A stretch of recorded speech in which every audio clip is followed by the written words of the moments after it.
Hola amigos y amigas de Buenas Noticias TV, muy bienvenidos. El cristianismo ha establecido celebraciones a lo largo de la historia que responden a acontecimientos bíblicos y en muchos lugares se viven con emoción y devoción, pero sin ahondar en su significado. Así que más allá de la festividad queremos conocer por qué y para qué sucedieron. Nos acercamos así al segundo capítulo del libro de los Hechos de los Apóstoles y profundizamos en los comienzos de la Iglesia. Para ello tenemos hoy de nuevo a Jaume Torrado, obispo nacional de la Federación de Iglesias de Dios de España y también pastor principal de su congregación en Salt, Girona. Pero antes queremos pedirte que participes en nuestras redes sociales. Cuéntanos, ¿qué festividad cristiana te parece más cercana a la fe? Hola Jaume, bienvenido de nuevo. Repites, te ha gustado, ¿verdad? Me ha gustado mucho, gracias de nuevo por la invitación. Hola Esteban, buenos días. Muy buenos días. Jaume, cuéntame qué festividad celebráis con más ganas en vuestra congregación. Bueno, yo creo que serían tres, en especial Pentecostés, obviamente la vivimos diariamente, pero Navidad y Pascua son dos también celebraciones muy celebradas en nuestra iglesia.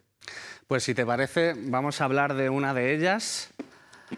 Como hemos dicho, estamos ya en el capítulo 2 de Hechos. La semana pasada vimos en profundidad el primero y llegamos a ese evento de Pentecostés. Pentecostés es una palabra que quizá nos suena por nuestra tradición religiosa, de algún modo, en nuestro país, pero es bastante desconocida. Cuéntanos en qué consiste, qué significa Pentecostés y qué pasó ese día, según lo vemos en el relato de los Hechos.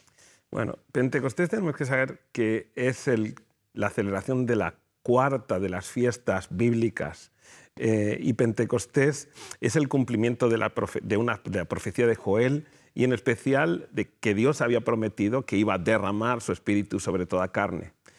Pentecostés tiene un gran significado para la Iglesia porque no es un evento. Pentecostés es el derramamiento que Dios trae sobre la Iglesia para vivir con autoridad y con poder lo que está predicando. Primero, en la vida de cada creyente.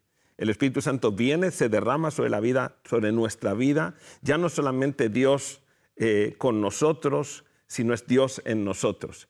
Y no es Dios por nosotros, sino es Dios en nosotros. El reino manifestándose en nuestra vida, liberando nuestra vida personal de nuestras ligaduras, de nuestros miedos, de nuestra inseguridad, de nuestro vacío, experimentando esa paternidad plena de Dios en nuestra vida y de ahí empoderando nuestra vida para ser lo que Dios nos llamó a ser, testigos, sus testigos, gente que puede ir y llevar su imagen, representarlo a Él y predicar sus buenas noticias. Es algo espiritual, pero que realmente se nota, ¿verdad? Y en ese relato vemos que sucedieron cosas sobrenaturales, pero siempre con un motivo. ¿Qué motivo llevó a que ese Espíritu Santo llegara a los discípulos? ¿Cuál era su función? Bueno, la verdad es que vamos a tener que vivir como creyentes. Tenemos un desafío. El primero gran desafío es poder vivir la vida cristiana a plenitud en una naturaleza como la nuestra. Nuestra dificultad es nuestra naturaleza caída y con todo lo que vivimos internamente. Cuando recibimos el Espíritu Santo, una de las realidades es que es Dios en nosotros, es experimentando la plenitud de Dios en tu vida, es la llenura plena de tu vida del Espíritu de Dios y la necesidad de cada creyente de poder vivir esta vida no es una experiencia opcional para un hijo de Dios vivir sin la llenura del Espíritu. La llenura del Espíritu es necesaria para tu vida, para tu lucha interna, pero también para vivir como un creyente reflejando la vida de Cristo. Por eso el derramamiento del Espíritu Santo era algo prometido y es algo que cada creyente debería de buscar, experimentar siempre y desde el principio y permanentemente a lo largo de su vida. Y en ese momento vino acompañado de que los discípulos al recibirlo empezaron a hablar en lenguas que no conocían, que no eran la suya propia, pero que los que estaban alrededor, que venían desde otras zonas, sí reconocían como propias. Y eso causó una perplejidad, causó realmente distintos tipos de reacciones. Y vemos siempre esto, cuando sucede algo que no podemos explicar de un modo natural, hay opiniones contrapuestas. incluso en el día de hoy. ¿Qué opinas? Bueno, lo primero de todo es que en ese tema creo que hay que poder explicar que la glosolalia, que es el hablar en nuevas lenguas, es una experiencia que viene con la llenura del Espíritu Santo, pero no es el objetivo de la llenura. Es una experiencia que tienes, pero no es el objetivo. El objetivo es ser llenos del poder de Dios para vivir la vida cristiana y para poder predicar el Evangelio. Y obviamente, como bien dices, lo que ocurrió es que el Evangelio tiene dos virtudes. Una, o te convence o te redarguye, ¿no? Te redarguye al punto que lo rechazas. Y lo mismo pasa con las experiencias del Espíritu. Cuando el Espíritu Santo hoy en día sigue habiendo así, porque Jesucristo sigue reinando, Jesucristo sigue obrando por medio del Espíritu Santo y seguimos viendo obras sobrenaturales de Él. Y en estas obras sobrenaturales, a algunas personas les lleva a la convicción y su corazón se abre para escuchar ese mensaje y escuchar cómo Dios habla su vida y los invita a tener una relación personal con Él. Pero para otras personas les genera un rechazo porque les redarguye el corazón, los confronta. Y por lo tanto, eso es lo que vivió en ese tiempo la experiencia de Pentecostés. Para unos fue una revelación tremenda y abrieron su corazón y miles recibieron a Jesucristo en sus vidas como Salvador y conocieron a Dios de forma personal, y otros pues se mofaron de la experiencia que estaban trayendo. Y eso ocurre hoy, sigue ocurriendo hoy también.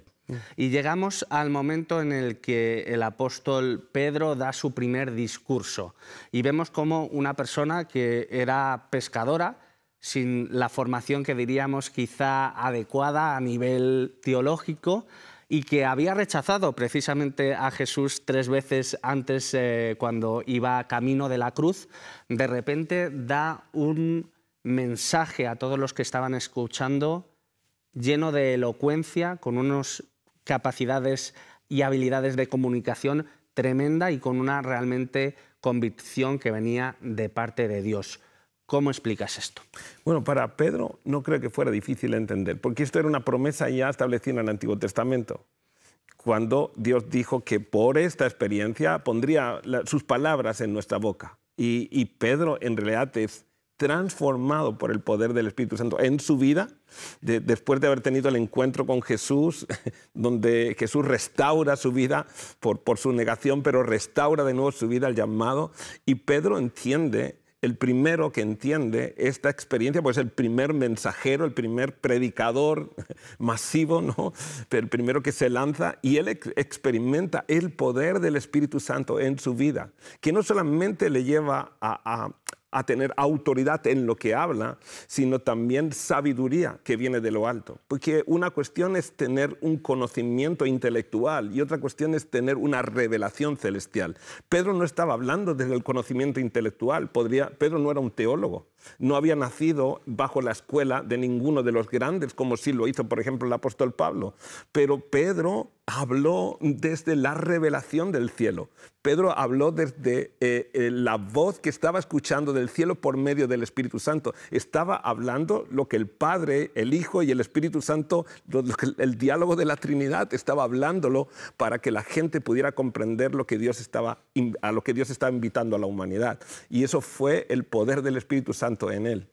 Y ese mensaje transmitido por Pedro realmente llega y cala en la gente. Y en ese momento muchos dicen, bueno, ¿y qué tenemos? ¿Qué tenemos que hacer ahora? Y Pedro le responde, parafraseando, pues tenéis que arrepentiros, ¿no? Y realmente apropiaros de ese don del Espíritu Santo, bautizaros y seguir a Jesús, ¿no? Parafraseando. ¿En esto consiste la salvación?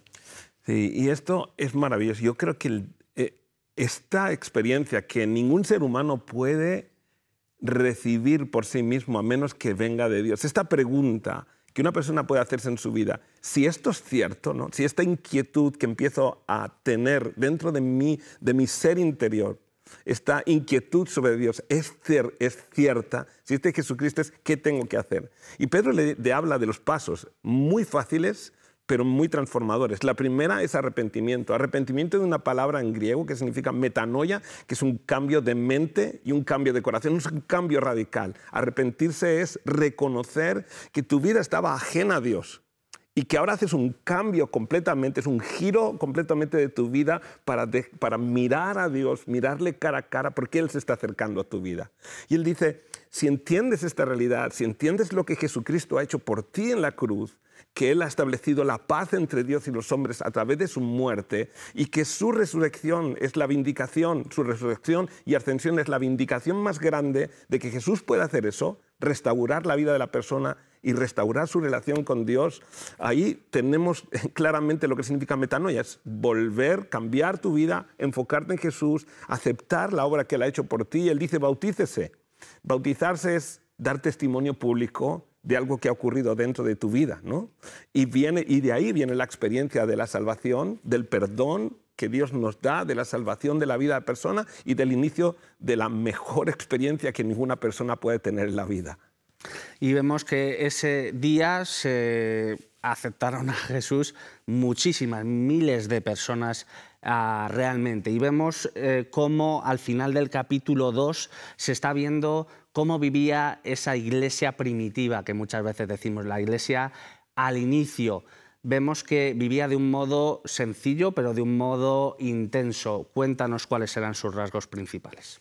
Bien, esta parte es muy fundamental. Creo que esto nos ayuda un poco a recuperar nuestras raíces, ¿no? Porque la iglesia primitiva no tenía tanto que ver como hoy en estructuras humanas y en parámetros de funcionamiento de religiones. La iglesia primitiva era sencilla, era muy sencilla. Perseveraban en la doctrina de los apóstoles, que era simplemente lo que los apóstoles, la revelación de los apóstoles que habían traído, que estaba transmitiéndose a la iglesia, esto tenían que perseverar en ellos. Ellos tenían que vivir la misma experiencia que los apóstoles. Ya, perseverar en la doctrina era perseverar en la revelación que los apóstoles habían tenido en su experiencia con Jesús, perseverar en ellos, que esta fuera la misma para ellos. Y perseveraban en esa doctrina, en el partimiento del pan, era la experiencia que Jesús nos había dejado, pero también era parte de la comunión, de la expresión, del compartir. Era una experiencia comunitaria, de vida comunitaria. Era una iglesia sencilla, porque era predicar el evangelio, perseverar en la doctrina de los apóstoles. Era una iglesia sencilla, pero a la vez profundamente espiritual y profundamente misional, porque era una iglesia comprometida con el entorno, comprometida con la necesidad y comprometida con la misión. Y ya por último, y muy brevemente, ¿qué le dirías de un modo directo a una persona que hoy está lejos de Dios, pero que de algún modo está notando que estas palabras están apelando a su vida? Cuando una persona empieza a inquietarse de estas realidades, lo primero que abre en su corazón son dos cosas para mí. Y yo creo que la primera es conocer algo que el hombre en la tierra no puede encontrar, el amor perfecto. El amor perfecto solo se conoce cuando realmente conoces a Dios. En la tierra tenemos diferentes amores, pero todos son imperfectos y muchos de ellos nos defraudan. Pero el amor de Dios es maravilloso, es perpetuo, es para siempre, es transformador. Llega a la vida de las personas y las cambia radicalmente, porque el amor que Dios nos tiene, el amor que se manifiesta a través del Espíritu que mora en nosotros, nos lleva a nosotros a una experiencia transformadora en nuestra vida. Y después llena nuestro corazón de esperanza, porque podemos ver hoy, todo el mundo culpa a Dios de todas las cosas que pasan. Pero en realidad la humanidad debería poder ver que Dios tiene un plan maravilloso para transformar todo esto que consideramos una injusticia de este mundo, porque Dios tiene un plan maravilloso. El plan de redención es Dios ahora enviando su mensaje sobre toda la tierra, pero es Dios anunciando que Él va a regresar para restaurar todas las cosas tal como estaban en el plan original. ¿Quién va a renunciar a un mensaje como ese? Pues que la Iglesia pueda realmente, que podamos transmitir ese mensaje de un modo transparente, que realmente puedan ver todos a Jesús en medio de lo que estamos haciendo. Muchísimas gracias, Llaman, nuevamente, que Dios te bendiga y hasta pronto. Gracias a vosotros por la invitación. Antes de marcharnos, queremos animarte a leer la Biblia. Gracias a la labor de las iglesias evangélicas y a la generosidad de la Sociedad Bíblica de España, podemos regalarte esta Biblia si todavía no la tienes. Llámanos al teléfono 673-466-366 y te la podremos hacer llegar gratis. Y para los que formáis parte de nuestro club de amigos en esta ocasión, vamos a sortear un comentario sobre Hechos de los Apóstoles de Matthew Henry, que nos llega gracias a la editorial Peregrino. Gracias por vuestra atención y no lo olvides, tú vales mucho para Dios.